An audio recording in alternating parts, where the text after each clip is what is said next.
what's up? Welcome back din sa ating Child It's Moves TV. Alright, so tayo nagbabalik ulit mga kababayan at ngayon ay meron tayong pag-uusapan, no? Ito nga pong masamang nangyari, no? Dito kay Attorney Harry Roque mga kababayan. Tignan nyo po ito, no? Yung picture na to mga kababayan. Ayan, pakita ko sa inyo. Ayan po, ang nangyari sa kanya mga kababayan. Sabi po ng mga kababayan natin, no, itong si Attorney Harry Roque ay tuluyan na pong nabaliw mga kababayan. No? Paano ba naman? No? Ang gusto niya mangyari ay ibigay na daw po, no, ang liderato kay VP Sara. At ang ating Pangulong Bongbong Marcos daw po ay magparehab mga kababayan. Itsura niya, no? No? Pangulong Bongbong Marcos pa ba yung magpaparehab sa itsura nito? No? Sino sa tingin ninyo yung tinatawag nilang bangag mga kababayan, no? Ang ating Pangulong Bongbong Marcos. Pero sino sa tingin ninyo yung mga totoong bangag? Diba? Doon sa mga kinikilo, sa mga sinasabi nila, yung mga taong wala sa tamang katinuan lang, no, ang makakapagsabi ng mga ganong bagay, no, sa pinakamataas na tao ng ating bansa, ang Pangulo ng Pilipinas. Diba? Tapos sasabihan mo ng mga ganong klaseng salita, may saltik ka talaga. Diba? Alam nyo, yung freedom of speech mga kababayan, no, meron pong limitasyon yan. Diba? Mabait lang yung Pangulo natin eh. Kung iba-ibang Pangulo yan, baka may nangyari na sa'yo. Okay? So yan ang ating alamin ngayon at pag-uusapan. Pero syempre bago ang lahat, please don't forget to subscribe, like, share, at comment dyan sa comment section. Okay, so shoutouts muna tayo sa mga bago natin subscribers dyan. Maraming salamat sa inyong suporta. At ito nga, mga babayan, no? Hinikayat ni dating spokesperson, Attorney Harry Roque, ang ating Pangulong Bongbong Marcos na magparehab daw at ibigay pansamantala ang liderato kay Vice President Sara Duterte.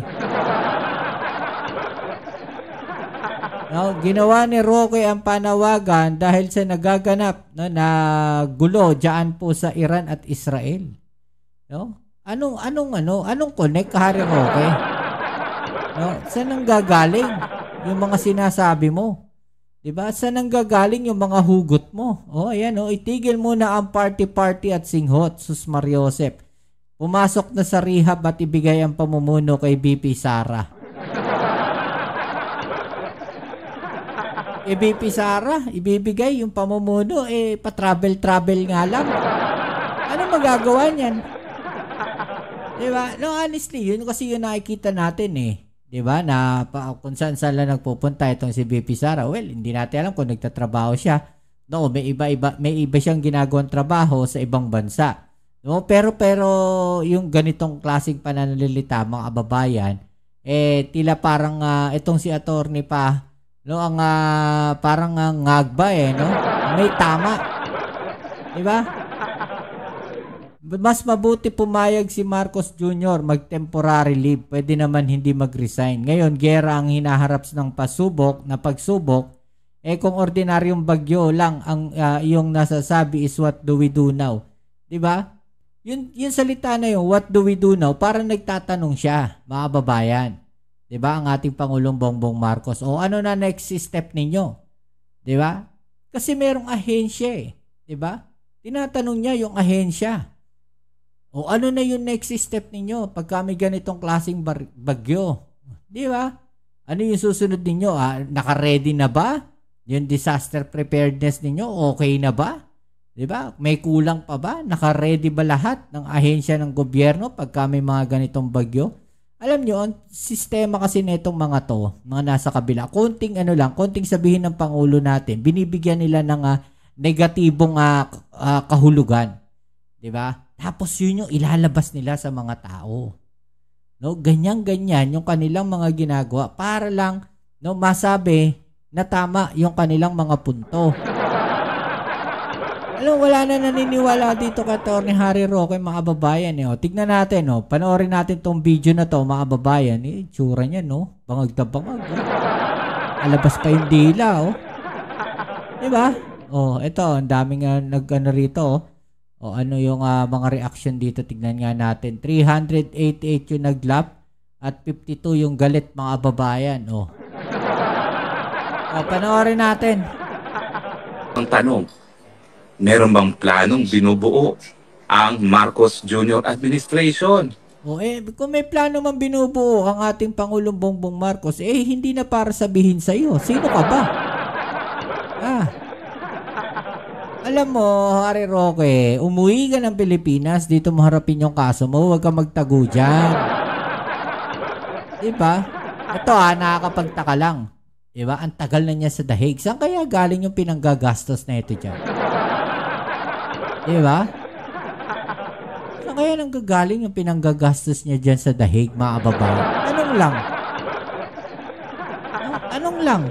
Saan nanggagaling yung mga pinanggagastos niya dyan sa The Hague? Yung mga, siguro, may binabayaran siyang bahay dyan. Hindi ko sinasabi, siguro lang. Hindi ko alam Diba? Yung mga pangkain niya, pang-transportation niya, saan kaya nanggagaling? Kung wala siyang pera, sino nagbibigay sa kanya? Diba, mga kababayan? Mabuti pa, umuwi ka dito sa Pilipinas. Harapin mo dito yung kaso mo. Kaysa diyan ka nagdadakdak sa The Hague. Diba? Abay, baka busy pa rin party ng party. At busy pa rin ang singkot ng singkot dyan. Itigil na muna yan. Sos Maria Josep. Diba? Yung mga aligasyon niya, mga kababayan, na habang pasa hanggang ngayon, hindi niya nagbibigyan ng patotoo. Diba? Patotohanan nyo muna na ginagawa niya yan ng ating Pangulo bago kayo magdadakdak dyan. Yung mga naniniwala naman, yung mga uto-uto. Diba? Or kung talagang hindi mapitigil, talagang pumasok na sa rehab at ibigay na ang pamumuno kay BP Sara. At least, diba? Yung kasi yung gusto nila, para makabalik na sila sa Pilipinas. Sino ngayon, mga kababayan, ang may plano na maupo sa pwesto ng matagal? Tanong lang. Simple lang naman Kung hindi kayo tatanga-tanga, maiintindihan ninyo yung sinasabi ko. Diba? Kung sila ang uupo ngayon, plus tatakbo sila ng 2028, ilang taon sila uupo? Diba? So, sino ngayon, yung gustong umupo sa posisyon ng matagal? Diba? Sila. Ngayon, tapos sasabihin nila yung Pangulong Bongbong Marcos ayaw na bitawan yung upuan. Samantalang sila yung naghahangad na ngayon palang makapwesto na. Diba? Yung mga panguuto ninyo, huwag nyo lahatin ng Pilipino. Hindi lahat tanga. Hindi lahat uto-uto, Harry Roque. Hindi lahat tatanga-tanga. Hindi lahat mauuto ng mga sinasabi mong panloloko. Panloloko yan Yung ginagawa ni Harry Roque, totoo lang. Ba't mo niloloko yung mga tao na sasabihin mo na ganyan na bumaba na lang yung Pangulo natin? Diba? Ang pangit ng ginagawa ninyo. Panandalian habang tayo ay harap sa napakatinding pagsubok, itong full-blown gera nga sa gitnang silangan. Hindi po biro-biro ito. In fact, kung ako humahanap sila ng ibang issue, mga kababayan, ibang kaganapan, ikukonekta nila sa mga nangyayari dito sa Pilipinas. May ginagawang hakbang ang ating gobyerno. Huwag kayong masyadong atat dyan. May ginagawa yung Pangulo natin. Hindi lang para sabihin sa'yo. Atat ka Umuwi ka dito sa Pilipinas.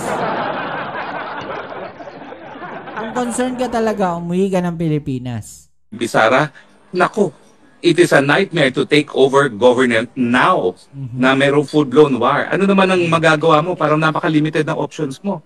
Siguro magagawa ng gobyerno na lang talaga is bukod doon sa maghanap ng alternatibong sources at talagang tutok ang salapi para sa mga ayuda dahil inaasahan natin na talagang tataas ang presyo ng lahat, magbigay ng pag-asa na kung tayo ay nagsasama-sama bilang isang bansa, pwede natin maibsan itong kahirapan na parating at pwede tayong manaig dito sa panibagong pagsubok na naman na haharapin natin itong gera ng Vietnam.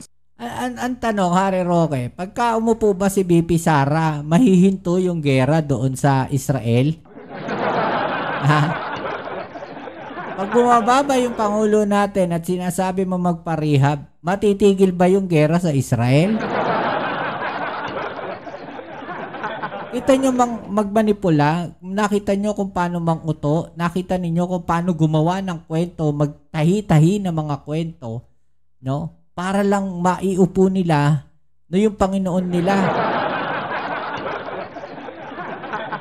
Wala na naniniwala sa iyo, Harry Roque. Yung mga nanonood sa iyo, inuuto ka lang din yan. Sila. Pero yun nga po, no? Much as Inday Sara would consider it as a nightmare to take over government now, siguro naman papayag siya. Mas mabuti naman po na pumayag na si Marcos Jr. Temporarily, pwede naman po hindi siya mag-resign kung ayaw niya mag-resign. Pumasok muna siya sa rehab. Kasi ayaw naman niya Ganyang kabastos itong hinayupak na Harry Roque na yan. Ganyang kabastos yan, mga babayan. No? Bastos talaga yung hayop na yan. Nakakagigil lang, di ba? Nakakagigil lang. No, na lahat iko-connecta nila para lang mapababa yung Pangulo natin. Ganun pa sila, ganun siya, no? Ganun siya ka desperado. Bakit kaya?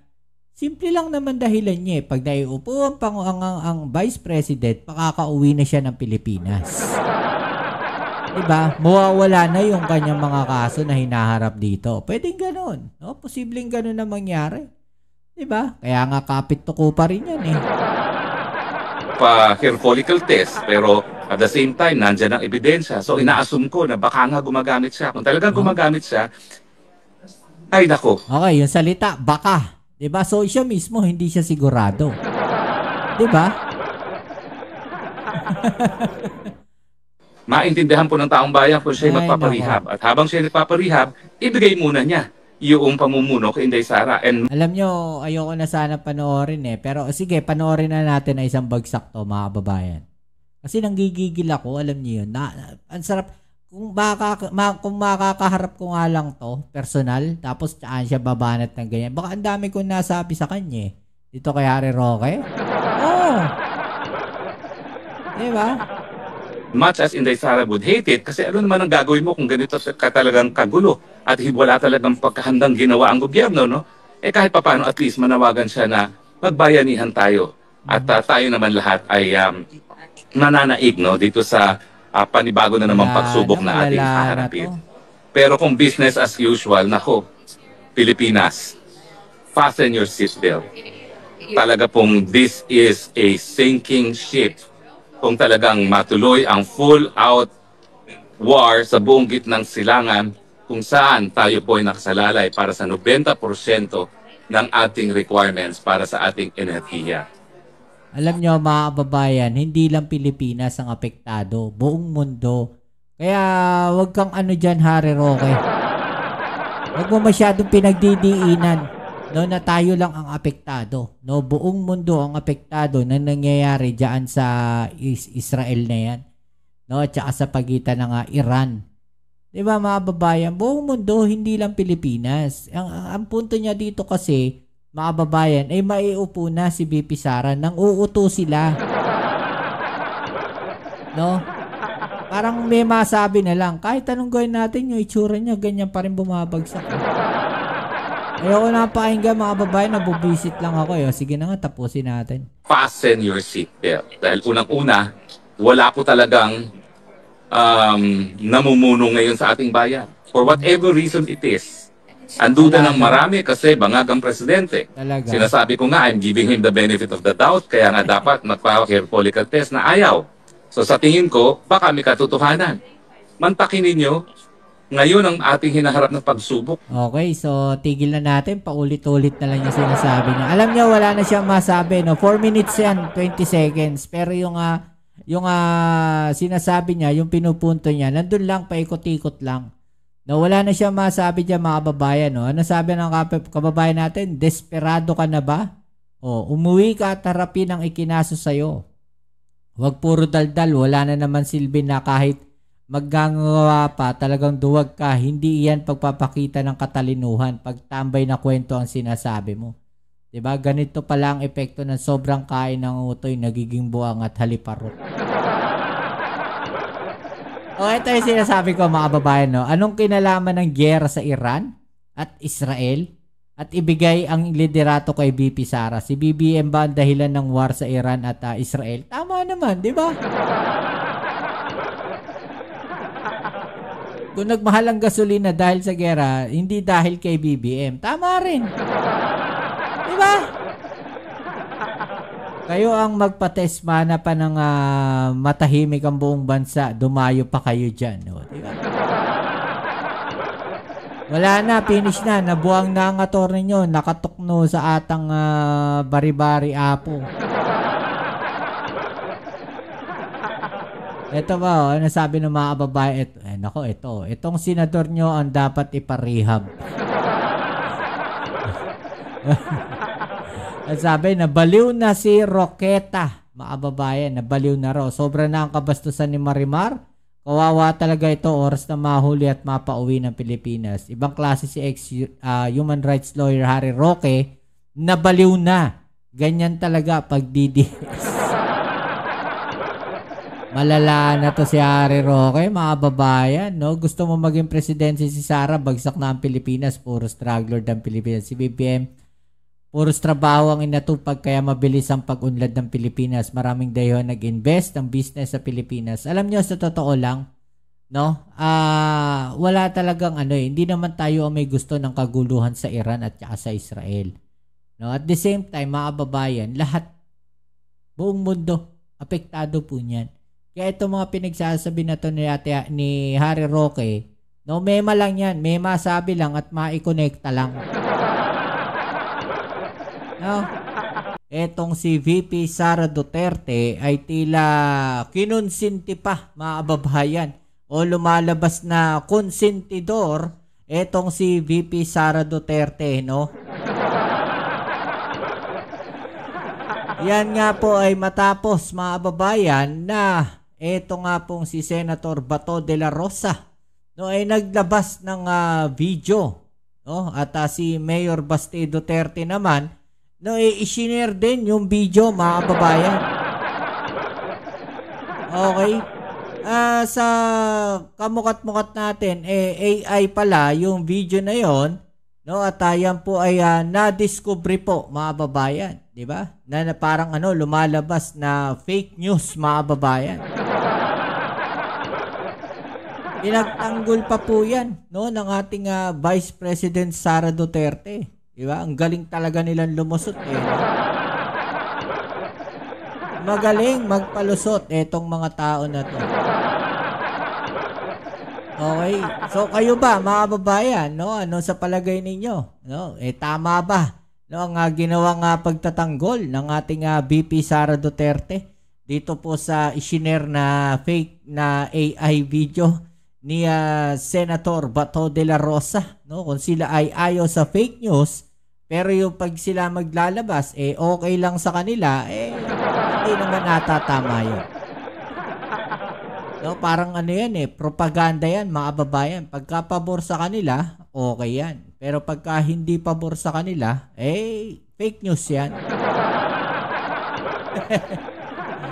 Okay, so yan ang ating alamin ngayon at pag-uusapan. Pero syempre, bago ang lahat, please don't forget to subscribe, like, share, at comment dyan sa comment section. Shoutouts tayo sa mga followers natin dyan, sa mga palaging nandiyan dyan at nanonood sa ating channel. Maraming salamat po sa inyong suporta. Okay? So, wag na natin patagalin to, etong balita na to at ating pag-usapan. Tignan natin kung paano po nadali etong si Senator Bato de la Rosa at si Baste Duterte, mga babayan, at ipinagtanggol pa po yan netong si VP Sara Duterte, no? At siya naman ay binanatan ni Yusek Claire Castro na sinasabing mga fake news peddler, no? Paulit-ulit na lang daw na nagpapakalat ng fake news. Okay. So, umpisa na natin to. Tara, let's go. Daig pa raw ng mga Gen Z si Senador Bato de la Rosa dahil naispatan agad nila na fake yung video tungkol sa umano'y opinyon ng mga estudyante sa impeachment ni VP Sara. Sa ngayon, na-flag na ng Facebook ang video dahil naglalaman daw ito ng false information. Diba? Kasi ang sinasabi dito ni Senator Bato de la Rosa, hindi naman daw yun sa video eh. Ang sinishare niya dito is yung message, no? Ang galing talaga eh. Galing magpalusot eh. Mapa-message yan o mapa-video yan, no? Yan po ay fake news. Diba? Dahil kung sinasabi ninyo na ang nagbibigay ng mensahe dyan ay isang estudyante, no? Na Pilipino, pero yung palang estudyante na yon ay AI. No? Gawa-gawa lang, mga babayan. Diba? Paano niya sasabihin na legit yung information na yon?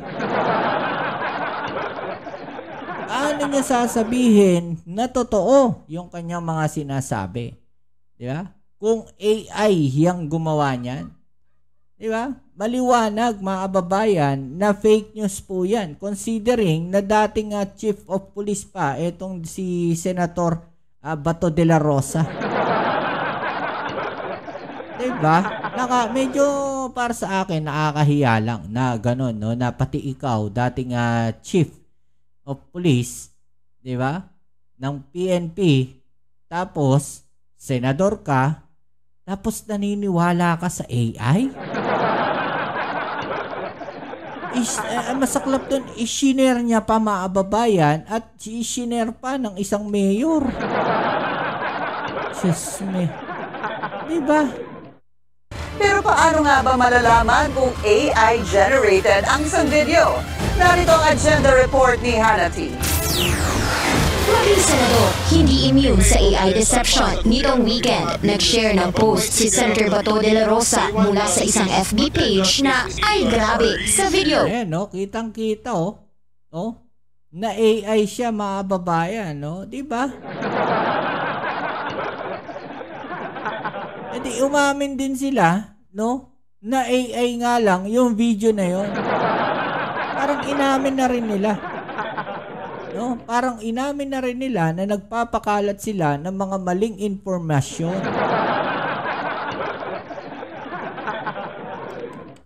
Kawawa sa kanila. Desperado na ba tong mga to?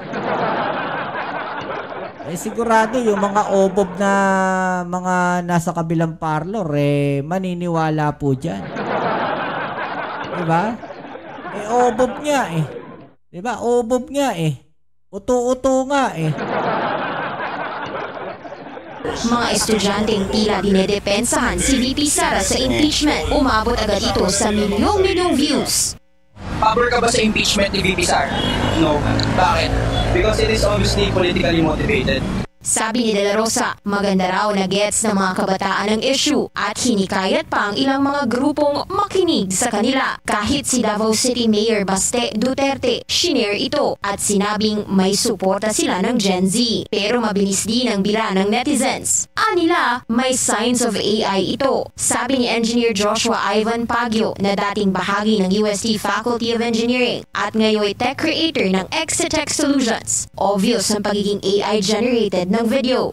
For some weird reason, while he's handling the microphone, there's been some distortion on the hand, which is unnatural.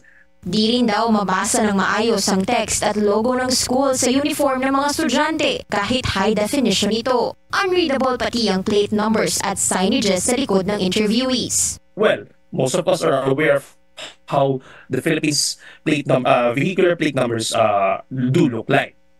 When have you seen one that looks like that on a video?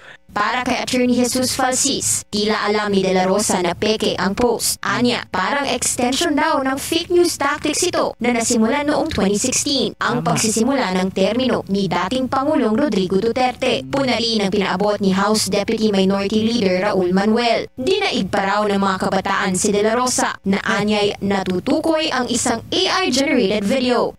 Yun ang masakit dun dinaig pa ng mga kabataan. Diba?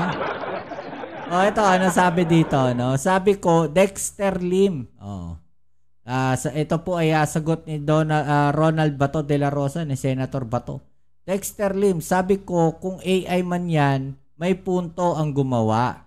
Kung hindi yan AI, may punto ang mga bata na nagsasalita. Ang galing magpalusot Diba? Either way, the point is very clear and I agree with that point. I am agreeing to the message, not to the messenger. AI man yan na video or a written post, still I agree with the message that it conveys. Diba? Mali na nga, ipinagtatanggol nyo pa. Parang inamin ninyo, no, parang inamin nila na okay lang sa kanila, no, na magpakalat ng AI video basta pabor sa kanila yung mensahe. Pero kung hindi pabor sa kanila yung mensahe, mga kababayan, babatikusin nila yan. Ang punto natin dito, mga kababayan, no, hindi yung hindi yung message 'Di ba? Kasi pwede nilang pwede nilang gawin lang yung message na yan, mga kababayan 'Di ba? Ang punto rito is AI siya.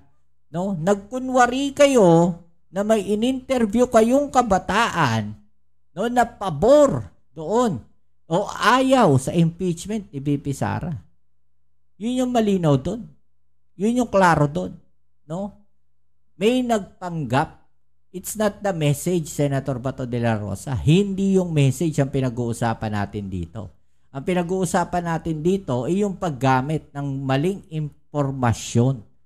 No, yung maling paggamit, no, ng mga bagay na kagaya ng AI para mapalabas na maganda kayo sa paningin ng mga estudyante. Yun 'Di ba? Ang layo sa katotohanan 'yan. 'Di ba? Para lang masabi na yung mga kabataan, yung mga estudyante ayaw ng impeachment.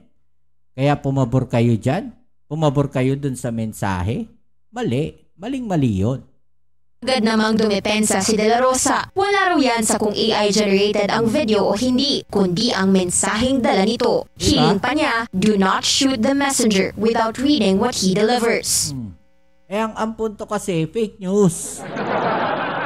No? Ang punto natin dun, hindi totoo yung estudyante. Hindi totoo yung interviewee. Hindi totoo yung ini-interview. In short, walang totoo doon sa ginagawa na yon. Awang kasinungalingan lahat yon, kahit pa sabihin mong maganda yung mensahe, pero yung pagkakagawa ay hindi. No? Kasinungalingan pa rin yan. Dahil nanloloko kayo ng sambayan ng Pilipino. Nanloloko yung gumawa niyan ng mga kabataan. No?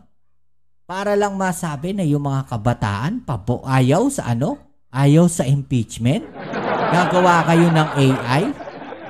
Bakit hindi kayo maglakad dyan sa palengke? Ba't di kayo maglakad dyan sa mga eskwelahan?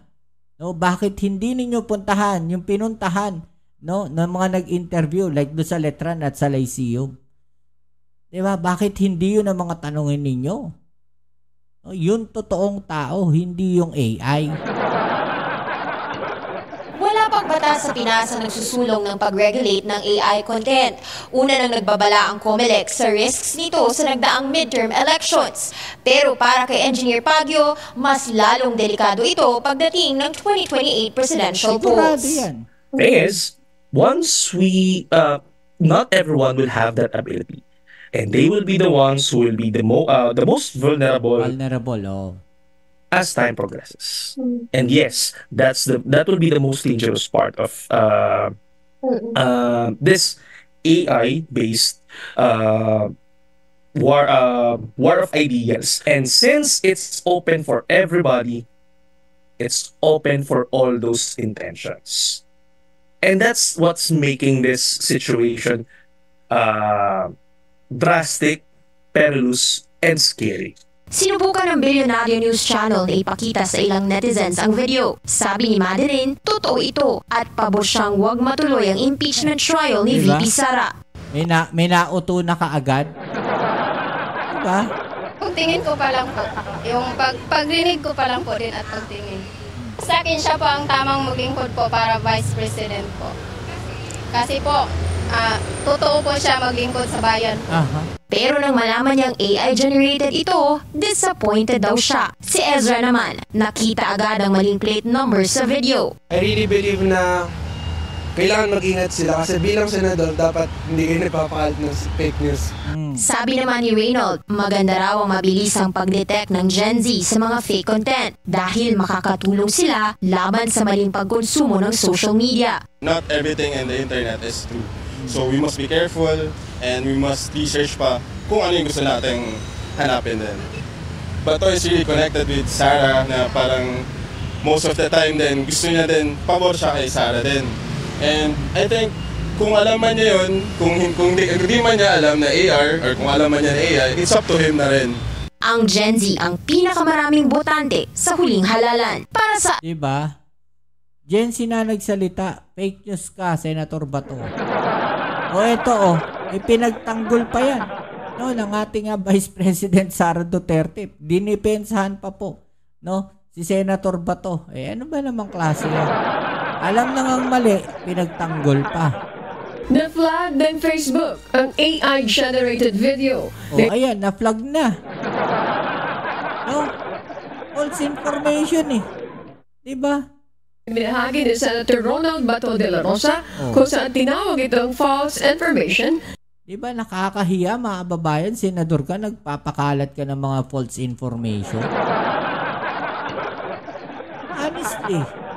Diba? Hindi sa binabanata natin si Senator Bato de la Rosa, pero mga babayan, diba, senador siya, dapat mas nagiging maingat siya pagdating sa mga ganyan. Wag sila nagpapadala, no, sa kabugso ng damdamin nila. Alam natin na nasa kabilang sila, panig sila, pero yung para magpakalat ng mga fake news, ibang level na yan. Wala na kayong pinagkaiba sa China niyan, no? False narrative, false information ng mga ipinapakalat. Diba ganyan-ganyan ng China? Ng social media platform base sa pagsisiyasat ng kanilang third-party fact-checkers. Nauna na sinabi ni Senator De La Rosa na hindi importante sa kanya kung AI-generated ang kanyang na-share na posts.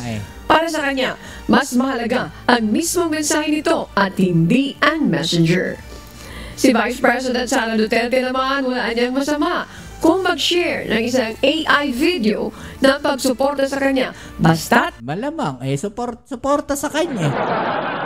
Pero kung hindi suporta sa kanya, yung AI video na yan, malamang baka paimbestigahan pa nila yan. Hindi naman ito pinagkakakitaan.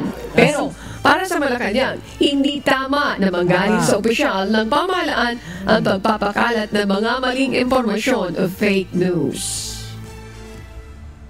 Wala namang problema siguro sa sa pag-share ng AI video in support o sa akin. Basta hindi... Diba? Yun in support para sa kanya. Okay lang. Kahit na mali, no, kahit na false information, basta pabor sa kanya, okay lang yan.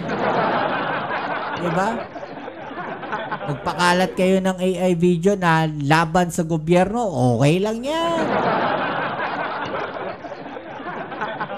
Diba? Okay lang sa kanila, basta pabor sa kanila. Pero pag hindi pabor sa kanila, galit na galit yung mga yan. Pustahan tayo mga vlogger dyan ng DDS, nagdidiwang yung mga yan. Sige nga, depensahan nyo nga yan. No? Depensahan nga yung mga sinasabi nila ngayon na magpakalat ng AI video. Doon tayo sa konteksto na yun, huwag nyong ibahin. Na huwag niyong ibahin yung usapan. Doon tayo mismo sa AI video na yon. Diba?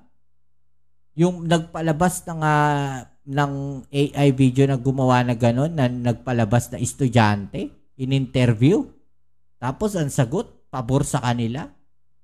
Sa tingin ninyo, tama yon? Tama naman loko ng tao?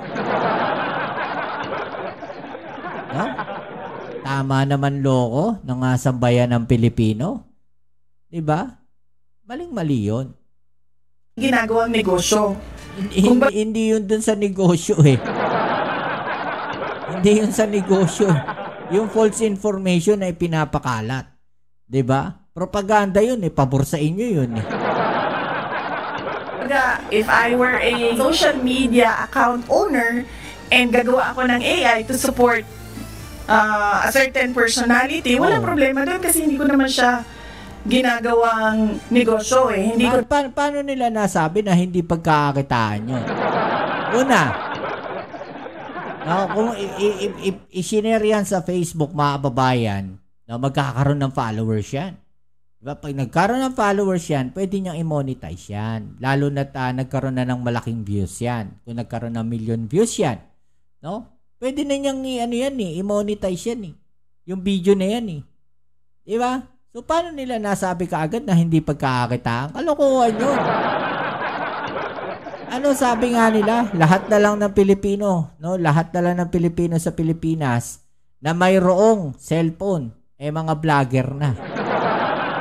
Diba? Yan yung biruan ngayon eh. Paano ninyo sasabihin, paano kayo nakakasiguro na hindi pagkakakitaan yan? Aber? Ito naman binibenta sa mga tao yung produkto ko eh. Binibenta yun dahil nasa social media eh. Iba yung pagbebenta ng produkto. No, yun yung mismong product, yung video na yun. Diba mga kababayan? Ang pag-share ng mga katulad na ganyan, muli, disinformation, fake news, hindi po sana nanggagaling sa mga opisyal ng pamahalaan. Tama. Nakakaduda, mas nakakawala ng tiwala kung mismo sa matataas na opisyal nanggagaling ang mga disinformation at fake news. Di ba mga kababayan? Ang pangit eh. Di ba? Tama naman yung sabi dito no, ni Yusek Claire. Ang pangit tignan pagkagaling pa no, sa mga taong nasa matataas sa posisyon ang nagpapakalat ng disinformation at naloloko ng mga ganitong klaseng video. Di ba? O ano masasabi ninyo dyan mga babayan? Paki-comment na lang po sa ibaba niyo mga opinion at atin yung pag-usapan. Alright? So yan muli, kita-kits tayo sa ating next video upload. Ito ang inyong Kuya Mobs. It's a Mobs TV. Peace. Amen.